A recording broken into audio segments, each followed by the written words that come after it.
Pardon.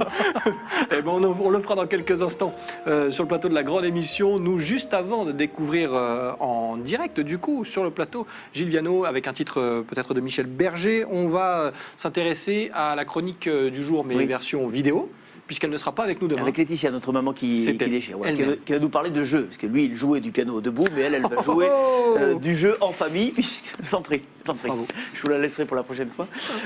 Des jeux libres, c'est bien ce que nous avez présenté à l'instant, enfin en tout cas ce que nous avez dit en introduction. Voilà, ça peut durer longtemps comme ça.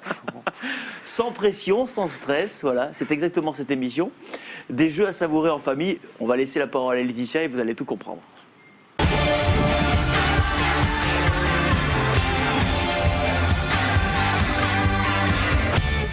Bonjour la grande émission. Alors effectivement, cette semaine, j'ai décidé de vous parler de la notion de jeu libre. Dans un jeu structuré, l'enfant apprend effectivement à respecter les règles du jeu et il a un but à atteindre qui est un petit peu particulier. Donc il a un cadre dans ce jeu. Le jeu libre, c'est le jeu qui n'est basé que sur l'imagination. C'est-à-dire que l'enfant invente au fur et à mesure de son jeu et donc ça développe évidemment d'une part son sens créatif, d'autre part son autonomie. Je vais vous proposer de découvrir un support numérique, ça s'appelle Docteur Panda, ça se décline dans plusieurs univers différents. Ce sont des jeux donc à télécharger et je vais vous en parler un petit peu plus si vous voulez bien. Les images que vous découvrez, c'est Docteur Panda Restaurant 3, c'est le dernier né de la collection Docteur Panda. Docteur Panda, c'est une collection de jeux, donc il faut savoir que c'est le leader dans le monde des téléchargements de jeux pour enfants sur support numérique, avec 85 millions de téléchargements l'année dernière. Donc ce sont vraiment des jeux qui sont très appréciés et pour cause. Je vous parle très peu souvent de supports numériques. Ceux-ci, je les ai sélectionnés. Pourquoi? Parce que d'une part, ce sont des jeux libres et donc sans contrainte, sans frustration pour l'enfant. Et d'autre part, parce que ce sont des jeux qui sont vraiment sécurisés. Ils sont gratuits au téléchargement. Ensuite, on peut éventuellement acheter un package pour que l'enfant dispose de plus de fonctionnalités. Mais ils sont totalement protégés de toute publicité ou de tout contenu non souhaitable pour les enfants. Dans les jeux Docteur Panda, et en l'occurrence ici celui qu'on découvre ensemble, Restaurant 3, l'enfant va donc créer son propre jeu de rôle dans l'univers ici du restaurant et il va apprendre au fur et à mesure à lui-même gérer son restaurant.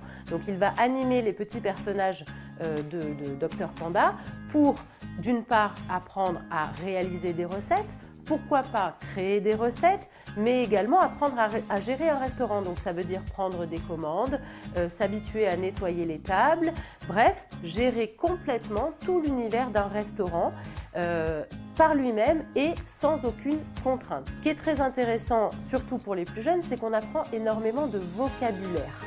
Tout le vocabulaire lié ici à la cuisine et dans d'autres jeux Docteur Panda à d'autres univers.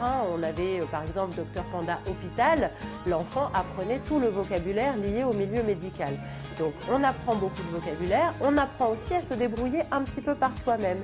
Et comme le jeu ne comprend pas de frustration, l'enfant prend beaucoup plus de plaisir à jouer seul et à créer par lui-même. L'enfant est dans un cadre qui est sécurisé.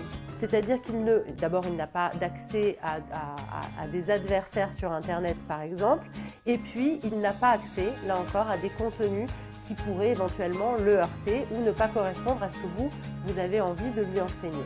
Donc ça s'appelle Docteur Panda Restaurant 3, ça vient de sortir, c'est gratuit au téléchargement. Et pour terminer, c'est des jeux qu'on peut emporter partout. Vous êtes nombreux à me demander souvent des astuces pour occuper les enfants quand vous êtes dans la salle d'attente du médecin, quand vous êtes dans les transports en commun. Là, ce sont des supports que vous pouvez emporter avec vous partout. Voilà pour cette semaine, la grande émission. J'espère que j'ai répondu à vos questions sur la notion de jeu libre et je vous dis à la semaine prochaine.